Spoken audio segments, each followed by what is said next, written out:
Hello everyone, welcome back. आज जो हम अपना एक्ट स्टार्ट करेंगे वो हम करेंगे स्पेसिफिक रिलीफ एक्ट को 1963 का। बेसिकली आज के हमारे लेक्चर में मैं आपको बताऊंगा कि एसआरए का रीज़न क्या था बनाने का, ये क्यों बनाया गया और इसको बनाने का रीज़न बेसिकली क्या रहा। इस वीडियो को बनाने का जो मेरा मकसद है कि जो मैं आपको ये हिस्ट्री बताना चाहता हूँ वो इसलिए है ताकि जो आप ये एक्ट पढ़ें आपको ये समझ आए कि ये दूसरे एक्ट्स के अलावा ये हटके क्यों बनाया है, ये दूसरे एक्ट्स में इंडल्ज क्यों नहीं किया। क्योंकि आपके जो ये प्रोविजंस हम स्पेसिफिक रिलीफ एक्ट के अंदर पढ़ेंगे आपको ये पढ़कर लगेगा कि ये तो हमारे दूसरे एक्ट्स में भी ऐड हो सकते थे, इसी में क्यों बनाया है। तो इसी के लिए आज हमारी एक वीडियो है। चलिए स्टार्ट करते हैं इसको।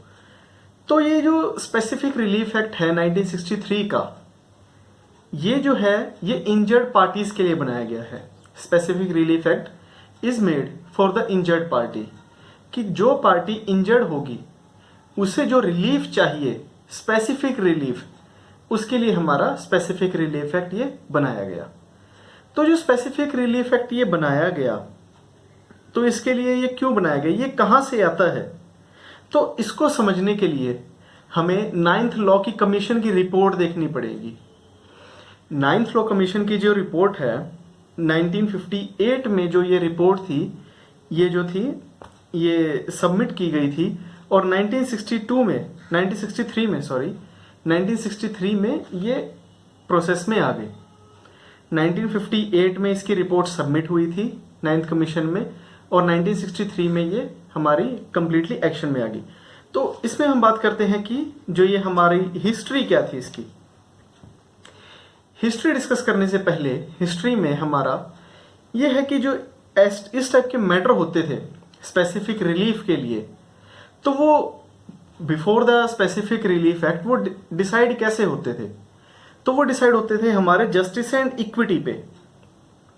जस्टिस एंड इक्विटी के बेस पर हमारा जो डिस्प्यूट होता था, कोई भी एक्ट होता था, तो वो डिसाइड होता था।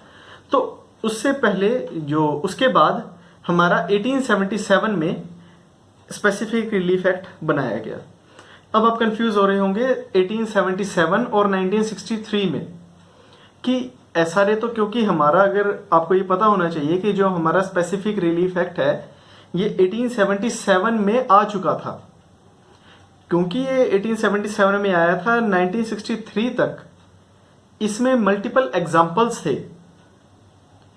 1877 के एक्ट में मल्टीपल एग्जाम्पल्स गिवन थे, जो कि 1963 के एक्ट में, जो कि 1958 का है बेसिकली, हमारे इनफोर्स में जो ये 1963 में आया था, इस टाइम पर हमारे जो एग्जाम्पल्स थे वो रिमूव कर दिए गए। क्यों रिमूव किए, उसके लिए आप ये वीडियो के एंड तक जुड़े रहिएगा, इसमें आपको क्लियर हो जाएगा। तो इसमें एक 9th कमीशन की रिपोर्ट में क्या था, बेसिकली सजेशंस दिए गए थे 9th कमीशन की रिपोर्ट में। सजेशंस क्या थे कि ये जो हमारा स्पेसिफिक रिलीफ एक्ट है ये मल्टीपल पॉइंट से बात करता है, जैसे कि रिकवरी की, इंजंक्शन की, मोर्टगेज की। तो जो हमारी रिकवरी की बात है, रिकवरी के लिए हमारा टीपीए भी बात करता है और सीपीसी भी बात करता है, तो ये उसी में क्यों ना ऐड कर दें। फिर जो हमारी बात आती है इंजंक्शन की, इंजंक्शन भी हमारा सीपीसी में डील हो सकता था। और जो मोर्टगेज है, मोर्टगेज जो है ये भी ट्रांसफर ऑफ प्रॉपर्टी में ऐड हो सकता था। तो स्पेसिफिक रिलीफ एक्ट क्यों बनाया गया, तो इसके लिए, और जो लीगल लिटरेचर थे, इसके लिए जो लीगल लिटरेचर थे वो बोलते हैं कि जो ये पार्ट्स इंक्लूड करे गए हैं ये सेपरेटली हम डील करने चाहिए, क्योंकि जो हमारा स्पेसिफिक रिलीफ एक्ट है ये कुछ पॉइंट्स ऐसे हैं इसके अंदर स्पेसिफिक रिलीफ एक्ट में जो कि हम दूसरे एक्ट्स में नहीं पढ़ सकते, जिसके लिए हमें इसे खुद पढ़ना पड़ेगा। उसके लिए स्पेसिफिक रिलीफ एक्ट स्पेसिफिक एक सेपरेट एक्ट की रिक्वायरमेंट है। तो जो सिस्टम था, तो जो ये बात आई 9th कमीशन में कि जो ये 3 पॉइंट्स थे हमारे, बेसिकली और भी बहुत पॉइंट्स हैं, तो ये हमारे बाकी एक्ट्स में ऐड ना होकर स्पेसिफिक रिलीफ एक्ट में ऐड हो चुके थे। तो 9th कमीशन की रिपोर्ट बोलती है कि इन्हें आप उसी में ऐड कर दीजिए। लेकिन उसके लिए एक डिस्प्यूट ये आया, रीजन ये आया कि जो हमारा सिस्टम था लीगल सिस्टम था वो यूज टू हो चुका था इसके लिए, और उसी को ही कंटिन्यू कर रहा था। तो अगर यहां से स्पेसिफिक रिलीफ एक एक्ट को हम खत्म करते हैं और उसके प्रोविजंस हम दूसरे एक्ट में ऐड करते हैं मल्टीपल एक्ट्स में, तो और भी काफी चेंजेस करने पड़ते थे। उसे हटाने के लिए इस रिपोर्ट को चेंज नहीं किया गया। तो फिर इसमें जो ये एक्ट बनाया गया 9th कमीशन की रिपोर्ट से, तो उसमें यह था कि जो 1877 का था और 1963 तक के में जो एग्जाम्पल्स थे वो हटाए गए। वो क्यों हटाए गए? क्योंकि वो 9th कमीशन की रिपोर्ट में था। उसका रीजन क्या था एग्जाम्पल्स हटाने का? बेसिकली अब आता है ये पॉइंट हमारा, जो ये वाला हमारा पॉइंट है एग्जाम्पल्स हटाने का। क्योंकि एग्जाम्पल्स जो होते हैं हमारे किसी भी एक्ट में, किसी भी एक्ट के अंदर कोई भी एग्जाम्पल्स होते हैं, तो वो जो एग्जाम्पल्स हैं वो हमारा जो एक्ट है, जो उसकी सेक्शंस की क्लैरिफिकेशन है, उसको चेंज भी कर देते हैं और उसे और ज्यादा क्लैरिफाई कर देते हैं। तो उस जो डिस्प्यूट है वो क्लैरिफिकेशन का, कि ये एग्जाम्पल्स कोई और बात करते हैं, सेक्शंस कुछ और बात करते हैं, तो उसको डिस्प्यूट को हटाने के लिए जो हमारी 9th कमीशन की रिपोर्ट थी उसमें एग्जाम्पल्स को रिमूव कर दिया गया। तो ये थे हमारे बेसिकली सेक्शंस, ये जो पॉइंट्स थे ये 9th कमीशन की रिपोर्ट के थे। फिर उसके बाद हमारी बात आती है कि जो हमारा स्पेसिफिक रिलीफ एक्ट है ये डील करता है सिर्फ सिविल रॉन्ग के लिए। क्रिमिनल रॉन्ग के लिए क्यों डील नहीं करता? क्योंकि क्रिमिनल रॉन्ग के लिए कभी भी कोई स्पेसिफाइड रिलीफ नहीं हो सकता। स्पेसिफाइड रिलीफ क्रिमिनल का क्या है? एक पनिशमेंट। सिविल का क्या है? सिविल रॉन्ग का वो है आपका कंपनसेशन। जैसा था वैसा कर दो। जैसा मेरा कॉन्ट्रैक्ट था, मान लीजिए कि भाई आपका ए और बी का कोई कॉन्ट्रैक्ट है, ए और बी के उस कॉन्ट्रैक्ट में ए जो क्या है प्रॉपर्टी सेल करने के लिए बी को बोलता है कि मैं आपको ये जो प्रॉपर्टी है मेरी, ये मैं आपको सेल कर दूंगा। लेकिन वो बी को सेल ना करके वो सी को सेल कर देता है। जो वो सी को सेल करता है तो जो बी है उसका राइट इन्फ्रिंज होता है। तो बी के पास पर्टिकुलरली क्या राइट है? बी के पास राइट है कि वो जो प्रॉपर्टी है उसको दोबारा से वो एक्वायर कर सके। तो बेसिकली अगर इसके हम डिटेल में और ज़्यादा जानना चाहें तो वो हमारी बात फिर चली जाती है टीपीए के अंदर, ट्रांसफर ऑफ प्रॉपर्टी एक्ट में। वो हम उसमें डिस्कस करेंगे। तो ये मैंने आपको एक छोटे से एग्जांपल के साथ आपको समझाने की कोशिश की कि जो उसका वो सिविल रॉन्ग है, क्योंकि क्राइम तो उसने किया नहीं है, क्राइम तो उसका है नहीं, क्योंकि उसका एक सिविल रॉन्ग है, प्रॉपर्टी ही तो थी, प्रॉपर्टी का ही तो डिस्प्यूट है। किसी को जान से मारने का या अटेम्प्ट टू मर्डर का, कोई हर्ट का, कोई ग्रीवियस हर्ट का, कोई इस टाइप का डिस्प्यूट तो है नहीं। तो इसीलिए इसको हम सिविल रॉन्ग बोलते हैं। सिविल रॉन्ग बेसिकली अगर आपको मैं छोटा सा एक और बात चलो आपको मैं डिस्कस कर देता हूँ, क्लियर कर देता हूँ। सिविल रॉन्ग्स होते क्या है, सिविल और क्रिमिनल रॉन्ग्स क्या होते हैं? सिविल रॉन्ग वो होते हैं जिसको आप मॉनेटरी फॉर्म में आप उसको कन्वर्ट कर सकें। क्रिमिनल रॉन्ग वो होते हैं जिसकी मॉनेटरी वैल्यू आप कभी भी अंदाजा नहीं लगा सकते हैं। उसके लिए सिर्फ और सिर्फ पनिशमेंट है। अगर किसी को पब्लिक प्लेस में खड़े होकर चांटा लगा दिया तो वो क्राइम है, उसके लिए उसको पनिशमेंट दी जा सकती है, ना कि उसको पैसे देके छूटा जा सकता है। आप ऐसा तो है नहीं किसी को चांटा लगाकर ये कह देंगे ये पकड़ 500 रुपये चांटे की कीमत। चांटे की कभी कोई कीमत नहीं होती। लेकिन हाँ, अगर आपका कोई किसी से आपकी प्रॉपर्टी डैमेज होगी, मान लीजिए आप अपने व्हीकल पर जा रहे थे और किसी की प्रॉपर्टी का कोई, मान लीजिए किसी ने बाउंड्री कर रखी थी और आपकी कार से उसका कोई डैमेज हो गया, तो वो एक सिविल रॉन्ग है। आपसे उसकी प्रॉपर्टी ही तो डैमेज हुई है। आप उसको क्या करेंगे कि सर मैं आपकी प्रॉपर्टी को ठीक करवा देता हूँ, या ये लीजिए कंपनसेशन 50,000 का लॉस हुआ है आपका, ये लीजिए 50,000 रुपीज़, आप अपनी प्रॉपर्टी ठीक करवा सकते हैं। या फिर उसके अंदर एड ऑन कंपनसेशन हो सकता है, 50,000 ना देके उसको लाख रुपीज़ दे देंगे या 1 लाख दे देंगे। इससे ज़्यादा तो नहीं है कुछ सिविल में। तो ये हमारी एक बेसिकली बात आती है। तो सिविल रॉन्ग हमारे, अगर इनको 2 पार्ट्स में मैं डिस्ट्रीब्यूट करूं तो वो निकलते हैं ब्रीच ऑफ कॉन्ट्रैक्ट और अदरवाइज। ब्रीच ऑफ कॉन्ट्रैक्ट से मतलब क्या है? जैसे कि मैंने आपको अभी एक एग्जांपल दिया ए और बी का। ए ने एक बी के साथ कॉन्ट्रैक्ट किया और वो उसको ब्रीच करता है, वो उसको तोड़ देता है, वो उसकी कंडीशंस को फुलफिल नहीं करता या उसको प्रोडक्ट जो है वो डिलीवर नहीं करता, या वैसा वैसे कोई और बात भी हो सकती है, कुछ भी हो सकता है। तो लेकिन अदरवाइज जो मैंने आपको पॉइंट बोला, सेकंड पॉइंट, सबसे पहले तो मैंने आपको बताया ब्रीच ऑफ कॉन्ट्रैक्ट, दूसरा आता है अदरवाइज, सिविल रॉन्ग का। अदरवाइज का मतलब क्या है? Tortious liability.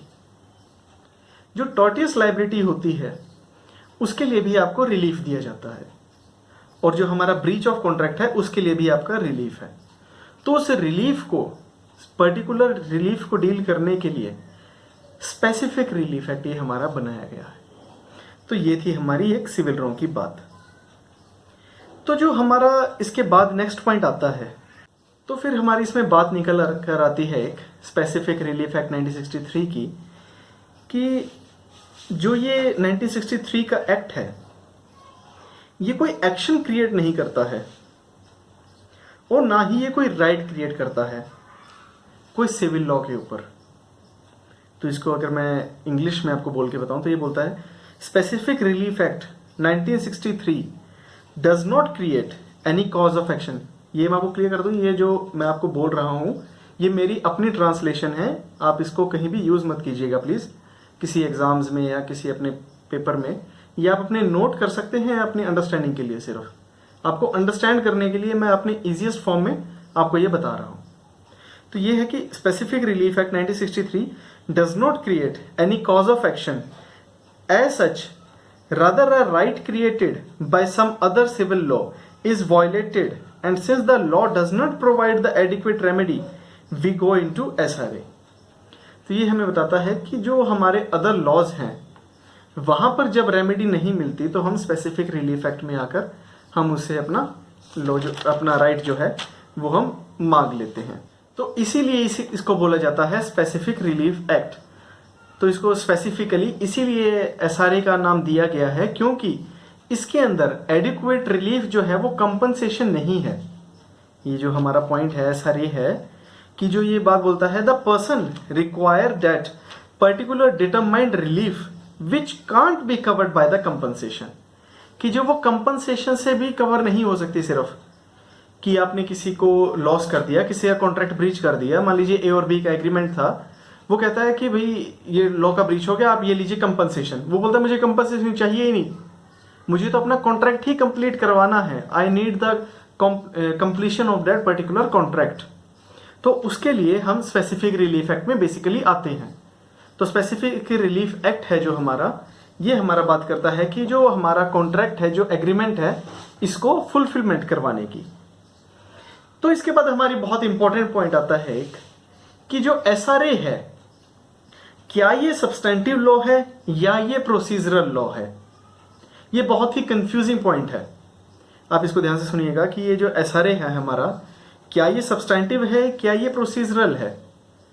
तो जो एसआरए है ये ना तो सब्सटेंटिव है और ना ही कंप्लीटली प्रोसीजर है, क्योंकि ये ना तो कोई राइट्स प्रोवाइड करता है, राइट्स तो कोई प्रोवाइड करता नहीं है आपको ये एसआरए, तो इसलिए ये सब्सटेंटिव लॉ हो ही नहीं सकता, क्योंकि सब्सटेंटिव लॉ वही होते हैं जिसमें हमारा राइट्स प्रोवाइड होते हैं।